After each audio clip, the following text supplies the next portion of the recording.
Hi viewers, எல்லோருக்கும் வணக்கம். இன்னைக்கு கண்மணி அன்போட நாடகத்தில் என்ன நடந்ததுன்னு ஒரு பார்வை பார்ப்போமா? அன்பு அவருடைய பெட்ரூமில் அவங்க மனைவி கண்மணியை தூக்கிக்கிட்டு ஒரு சுற்றி முத்தம் கொடுத்து கொஞ்சுறாரு. உடனே கண்மணி வெக்கத்துலேயே, விடுங்க, ஒரு சான்ஸ் கிடைச்சா உங்களுக்கு எப்பவுமே ரொமான்ஸ் தான் அப்படின்னு சொல்கிறாங்க. உடனே அன்பு சொல்கிறாரு, என்ன கண்மணி, நம்மளை சேர்த்து வச்சதே அதுக்காக தானே. நான் ரொம்ப சந்தோஷமாக இருக்கேன் தெரியுமா இன்னைக்கு அப்படின்றாரு. என்னங்க விஷயம்னு கேட்குறாங்க. நான் புதுசாக ஒரு கம்பெனி ஸ்டார்ட் பண்ண போகிறேன்றாரு. ஏங்க, நம்மளுடைய கம்பெனி தான் நல்லா போகுதுல்ல, அப்புறம் என்னங்க அப்படின்றாரு. இல்லை கண்மணி, அதில் எனக்கு மரியாதையே இல்லை அப்படின்றாரு. ஏங்க அப்படி சொல்கிறீங்க? நம்ம கம்பெனியில் மாமாவும் நீங்களும் தான் பார்ட்னரு, அப்புறம் எங்கேருந்து உங்களுடைய மரியாதை மாமா பறிச்சுப்பாருன்னு நினைக்கிறீங்க அப்படின்றாங்க. இல்லை கண்மணி, நான் உன்னை விட்டு பிரிஞ்சிருந்தேன்ல, அப்போ சில பல கெட்ட பழக்கம்லாம் கற்றுக்கிட்டேன். அதை வச்சு பாட்டிக்கிட்ட என்னை பற்றி ஏதேதோ சொல்லி என்னை பாட்டிக்கு எதிராக பாய்சனாக ஆக்கிட்டாங்க அப்படின்னு சொல்கிறாரு. அதுவும் இல்லாமல் அந்த வெண்ணிலாவை கூட்டிகிட்டு பெரிய பதவி கொடுத்துட்டாங்க. அதனால தான் எனக்கு பிடிக்கல. நான் இப்போது புதுசாக கம்பெனி ஸ்டார்ட் பண்ண போகிறேன். அதுக்கு பேர் கூட என்ன பேர் தெரியுமா? கண்மணி கமிட்டி கிச்சன் சூஸ் பண்ணிட்டேன்றாரு. ஏங்க, நம்மளுடைய பாரம்பரிய கம்பெனியினுடைய பேர் வளர்ச்சியெல்லாம் ராஜேஸ்வரி கிச்சன் தானங்க நமக்கு நல்லா பேர் போனது. புதுசாக ஏங்க இப்படி ஸ்டார்ட் பண்ணுறீங்க? உங்கள் பேரில் ஒன்றா அன்பு கமிட்டி கிச்சன் மாற்றிக்கோங்கன்றாங்க கண்மணி.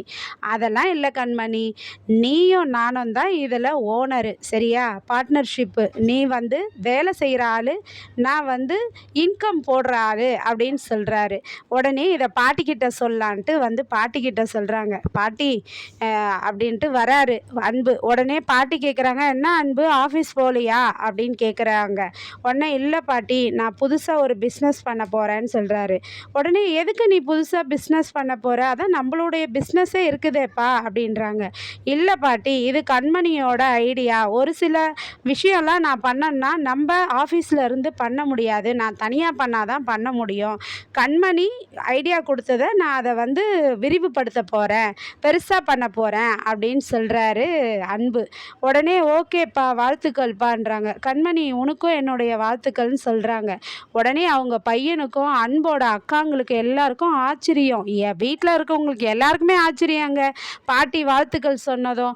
உடனே என்ன பண்ணுறாரு, அவங்க அப்பா போயிட்டு, அன்போட அப்பா போயிட்டு அவங்க பாட்டிக்கிட்ட பேசுகிறாரு. அம்மா, என்னம்மா நீ இப்படி சொதப்பிட்ட? அவளுக்கு போய் அந்த சமையல்காரி போயிட்டு ஒரு கம்பெனி வைக்கிறேன்னு சொல்கிற, நீ போய் அவளுக்கு வாழ்த்துக்கள் சொல்கிற, எனக்கு சரியான கோவம் வந்ததுமா அப்படின்றாரு. உடனே அவங்க அம்மா சொல்கிறாங்க, ஏய், ஒன்றா மாதிரியே என்னையும் கோவப்பட்டு ஆத்திரப்பட சொல்கிறியா? நீ உனக்கு என்னடா தெரியும்? வெறும் கோவம் மட்டும்தான் தெரியும். ஆனால் நான் இப்போ அதெல்லாம் வேண்டான்னு சொன்னால் அன்பு என்ன நினைப்பான்? நான் போராமப்படுறேன்னு அவன் நினச்சி என்னை வெறுத்து ஒதுக்கிடுவான்டா. அதனால் நம்ம நடித்து தான் ஆகணும். அந்த சமையல்காரிக்கு எவ்வளோ திமிரு இருந்தால் இந்த ராஜேஸ்வரியோட போட்டி போட்டு அவள் புது கம்பெனி ஸ்டார்ட் பண்ணுவா பாரு, நான் அவளை என்ன பண்ணுறேன் பாரு. ஆனால் அவள் தெருவாக தாண்டா சமைச்சு கொடுத்துட்டு இருந்தா, வெறும் ஈவெண்ட் ஆர்டர் தான் எடுத்தா. ஆனால் அதுக்கப்புறம் அவள் சமையலை பார்த்து பெரிய பெரிய கார்பெட் ஆர்டரே கொடுத்துட்டாங்க. அதனால் அவளை இப்படியே விடக்கூடாதுரா அப்படின்னு சொல்கிறாங்க பாட்டி. அதுக்கப்புறமா கண்மணி என்ன பண்ணுறாங்கன்னா, ஒரு செடிக்கு தண்ணி விட்டுக்கிட்டே பாட்டு பாடிக்கிட்டு இருக்காங்க. பாட்டி என்ன கண்மணி, பாட்டுலாம் பாடிக்கிட்டு ஜாலியாக இருக்கிற அப்படின்னு சொல்லி கேட்குறாங்க.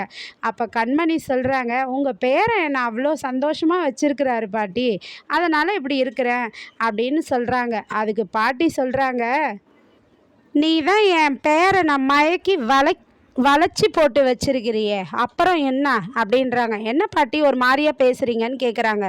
ஆமாம், என் பேரன் கூட வாழ மாட்டேன்னு சொல்லிட்டு நீ உங்கள் வீட்டுக்கு போன, அப்புறம் உன் பிறந்த வீட்டில் வக்கில்னதும் திரும்பி வந்துட்டியா? அவனை மயக்கி நல்லா வளைச்சி போட்ட. உன்னை முதல்ல இந்த வீட்டை விட்டு துரத்துறேன்டி. நீ எவ்வளோ திமிருந்தா ஏன் கூட போட்டி போட்டு நீ கம்பெனி ஸ்டார்ட் பண்ணுவியான்றாங்க. உடனே வெளியில் அன்பு வராருங்க.